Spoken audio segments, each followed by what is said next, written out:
સૌ વાલા મિત્રોને મારા જય સિયારામ. હું દુષ્યંત પાઠક શ્રી હનુમાનજી દાદાની અસીમ કૃપાથી એક નવા વિડીયો સાથે આપની સેવામાં ઉપલબ્ધ છું. તો વાલા મિત્રો, આજનો ઉપાય આ વિષયની અંદર તારીખ છે 14મી જુલાઈ 2026 ને વાર છે મંગળવાર.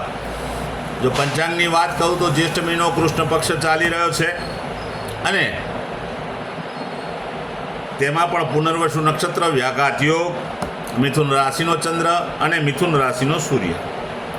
અશુભ સમયની વાત કરું તો યમઘંટ સવારે 9:12 થી 10:52 સુધી છે અને રાહુકાળ બપોરે 3:54 થી 5:34 સુધી છે. આ બંને અશુભ સમય કહેવાય. શુભ સમયની અંદર કોઈપણ પ્રકારનું શુભ કાર્ય અને શુભ યાત્રા ના થાય.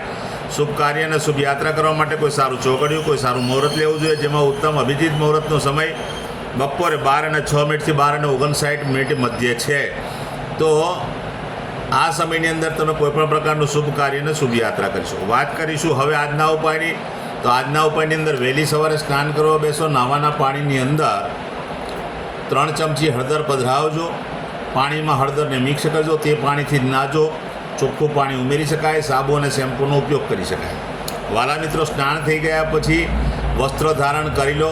ત્યાર પછી તમારે એક સફેદ કાગળની અંદર અડધી ચમચી જેટલું સિંદૂર લેવાનું, પડીકી વારવાની, 24 કલાક માટે પોતાના જ પોકેટમાં રાખવાની. બીજા દિવસે વહેલી સવારે તે પડીકી તમારે પીપળાના ઝાડના મૂળમાં અથવા ગણપતિ દાદાના કોઈ પણ મંદિરે ગણપતિ દાદાના ચરણોમાં જઈને મૂકી આવવાની. બસ આટલું કાર્ય કરી લો. ત્યાર પછી બિલકુલ સીધું સંધ્યાકાળે પશ્ચિમ દિશા તરફનું મુખ રાખીને શ્રી હનુમાનજી દાદાને એક કાગભૂષણની રામાયણજીનો પાઠ, એક હનુમાન ચાલીસાનો પાઠ અને સમયની અનુકૂળતા હોય તો સુંદરકાંડનો પાઠ દાદાને અર્પણ કરજો. ત્યાર પછી રાત્રે સૂતા પહેલાં પોતાની જ પથારીમાં બેસવાનું, પલાઠી વાળવાની. ઓમ કૃષ્ણાય વાસુદેવાય હરે પરમાત્મને પણ ક્લેશનાશાય ગોવિંદાય નમો નમઃ. આ મંત્ર યથાશક્તિ તમારે જપવાનો છે. આટલું કરી લો, તમારો ઉપાય પૂર્ણ થઈ ગયો. વાલા મિત્રો, જેમની જન્મ તારીખ, જેમનો જન્મદિવસ 14મી જુલાઈ 2026 અને મંગળવારના દિવસે તે બધા જ વાલા મિત્રો સવારે મેં કહ્યું તે પ્રમાણે સ્નાન, મેં કહ્યું તે પ્રમાણે તમારે સિંદૂરની પડીકી 24 કલાક માટે પોતાના પોકેટમાં રાખવાની. બીજા દિવસે વહેલી સવારે જઈને પીપળાના ઝાડના મૂળમાં અથવા કોઈપણ ગણપતિ દાદાના ચરણોમાં જઈને મૂકી આવવાની. વાલા મિત્રો, ત્યાર પછી ગૌશાળાએ જવાનું. ગાયોને લીલું ઘાસનું દાન આપવાનું. ગાયોની પરિક્રમા કરવાની. ગાયોની સેવા કરવાની. ગાયોને પોતાના ઘરે જે ભોજન બન્યું તે ભોજન પણ ગાયોને અર્પણ કરવાનું. આશીર્વાદ લેવાના. ત્યાર પછી સંધ્યાકાળ થાય ત્યારે ઘીમાં બનેલી મીઠાઈ નાના નાના બાળકોને, જરૂરિયાતમંદ લોકોને, શ્રમિકોને, ગરીબોને, બ્રાહ્મણોને બધાને ભેટ સ્વરૂપે, વડીલોને ભેટ સ્વરૂપે આપવાની છે. આટલું થઈ જાય કાર્ય એટલે તમારો ઉપાય સુંદર રીતે પતી જશે અને 1 વર્ષ સુધી આનંદ સહિત તમારું પસાર થશે. જેમની મેરેજ એનિવર્સરી 14મી જુલાઈ 2026 મંગળવારના દિવસે છે તેઓ બધા જ વાલા મિત્રોએ સવારે સ્નાન કરી વડીલોના ચરણ સ્પર્શ કરી આશીર્વાદ મેળવવાના. ત્યાર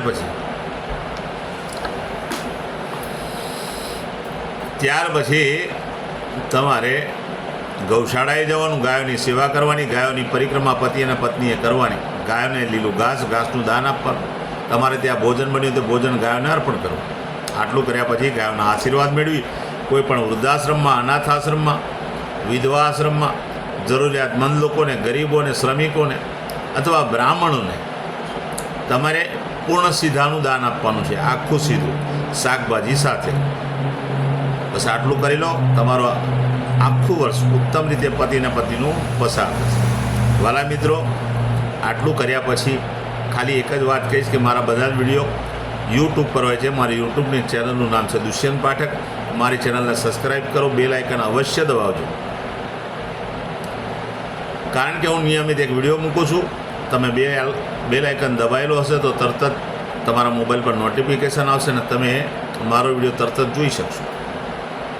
એટલે મારી ચેનલને સબસ્ક્રાઈબ કરજો ભૂલ્યા વગર અને બેલ આઇકન અવશ્ય દબાવજો. વાલા મિત્રો, મારું ફેસબુકનું પેજ, મારું ઇન્સ્ટાગ્રામનું પેજ, એનું નામ પણ દુષ્યંત પાઠક છે. મારા પેજને ફોલો કરો, લાઈક કરો અને પ્રાર્થના કરું છું મારા બધા વિડીયોને શેર કરજો.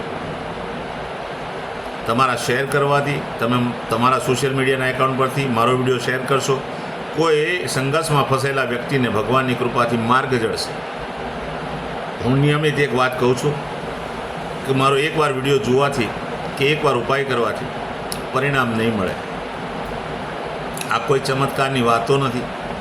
એટલે મારો નિયમિત વિડીયો જોશો, નિયમિત ઉપાય કરશો તો ભગવાનની કૃપા થશે, તમે સંઘર્ષમાંથી બહાર આવશો. નવા વિડીયોમાં ફરીથી મળીશું. આપ સૌને મારા સીતારામ.